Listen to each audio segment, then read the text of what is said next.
First of all, thank you to Voria. Thank you to all of you, ladies and gentlemen. And it's lovely to see my eminent colleagues and friends here once again. Listen, I think the question is perhaps inappropriate, if I may say. It's to quote a few people, it's not size that matters, it's what you do with it. And Europe is a relatively small place in the world with a disproportionately large number of people, a long history, and a very significant still part of the world economy. All the right quotations have been made already, from Mr. Draghi to classical philosophers. But what we have to do clearly is change. What we have to do is understand that irrespective of our technical ability, we cannot produce what we want today. We can acquire it. We can use what we have more efficiently, but the reality is we may have the geology doesn't lie, people lie. We may have the geology, but we don't have the ability to use it. China has vast advantages in processing capacity, in technology, that has created an unforeseen technological gap that Europe has to bridge. We're not the United States. We don't have the ability to deploy large resources on the pretext of national security and national defense. We are 27 countries, each of whom has its own particular point of view, its own particular resources, and its own particular agenda. They're not always the same. It's in times of crisis like this that they start to get better.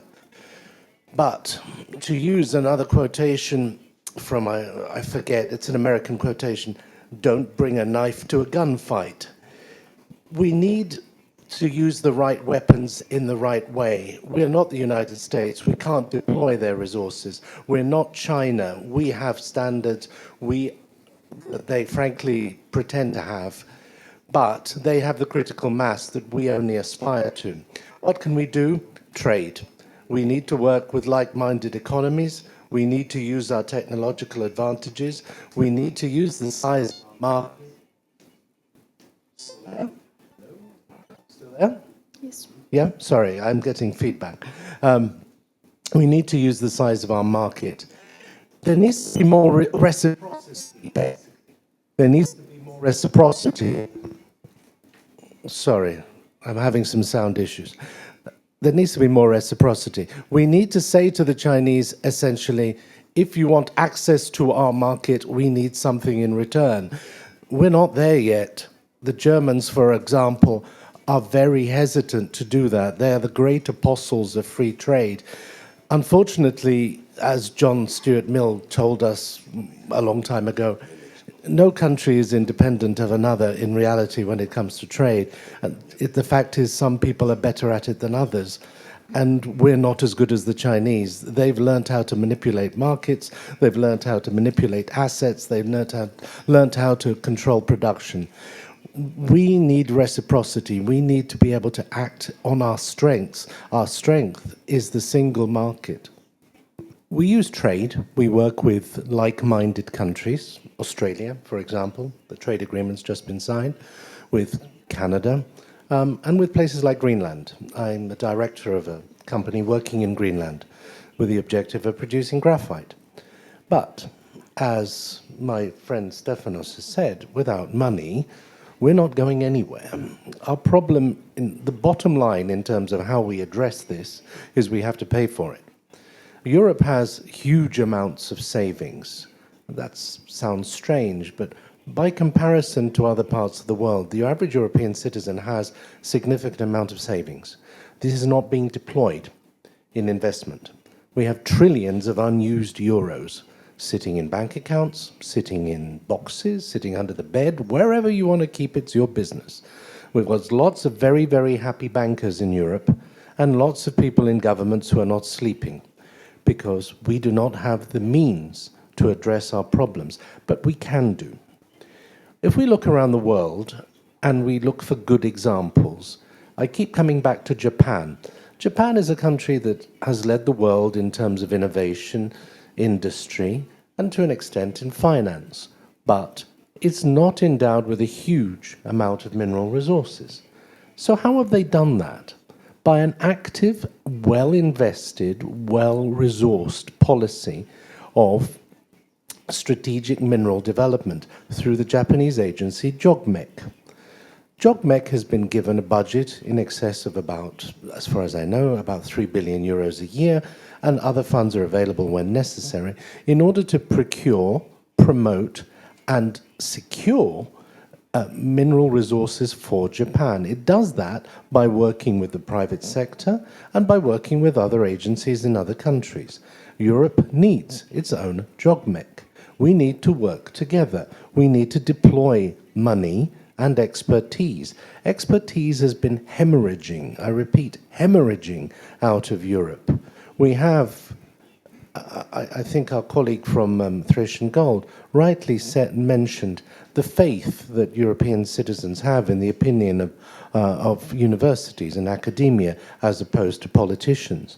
We have excellent research institutions. We lead the world in research and development, but a lot of that is moving away.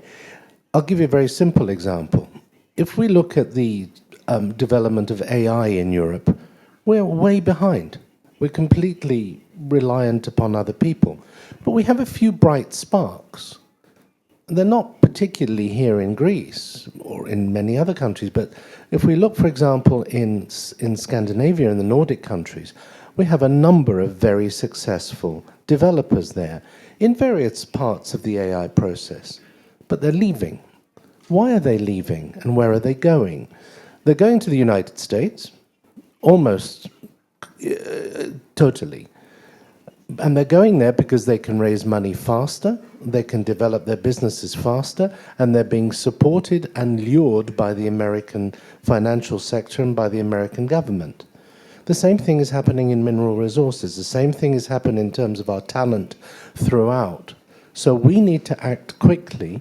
We need to develop a European agency, not 27 agencies, not just one, that's all we need, that is going to implement European policy. We've learned that if we have lots of agencies, and for example, the European Commission, which is approximately 47 different agencies, at least, with about 33,000 people, all of whom are very clever and are being paid a lot of money, we don't get the results we need in a crisis. One agency, one pot of money, one mission, one agenda. At the moment, not at all, but in the future, a lot more. You can't use the leftovers from a Ford Taunus to make a Mercedes EOS. You know, you're going to try and you'll be able to extract something from urban waste, but what you do with it is another matter. But what we do have in Europe is, at a guess, about 10,000 former mining sites. It's an unclear number because, believe it or not, even though it's 2026, in a couple of European countries, this is still a state secret. We don't know exactly how many, but it's approximately 10,000 former mining sites. Why do I mention this? Because in the past, we mined things that we don't need today. So there is material that was deemed to be uneconomic or waste or unknown that is potentially valuable. That is an area that we need to develop more. Recycling, Europe does very well. Our recycling rates are the highest in the world, still. Economically, it is a viable industry. Technologically, we have had significant investment. Companies like Umicore, for example. So recycling is very much part of what we do. Reuse is very much part of what we do. And frankly, given the energy situation in Europe, along with decarbonization, it's, we would say in English, a no-brainer. Of course you have to recycle, but you have to be able to, you have to have the primary material in there first to be able to recycle it. So that will come from various sources. Everybody wants to clear up urban waste. Of course we do. We need to make it safer, more predictable, and use the land. It's inconvenient that a lot of these sites are very close to where people live. So what I find puzzling is why, again, investment hasn't already gone there. So the case for an agency, the case for public-private partnership is, to my mind, self-evident for these things. Stefanos is right in terms of vertical integration. It's the same equation. We need to have good examples. Europe always works that way. You need to have 2 or 3 good examples, shine a light, show people how it works, show other countries how it works, show how you save lives as opposed to lose lives. We need to understand that technology is moving much faster than European citizens understand. It's exponential. The technological change is extraordinary, and it's getting faster and faster.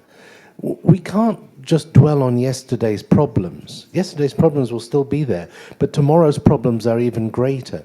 So urban mining in the future? Definitely. And we have all the right technology, all the right expertise to do that.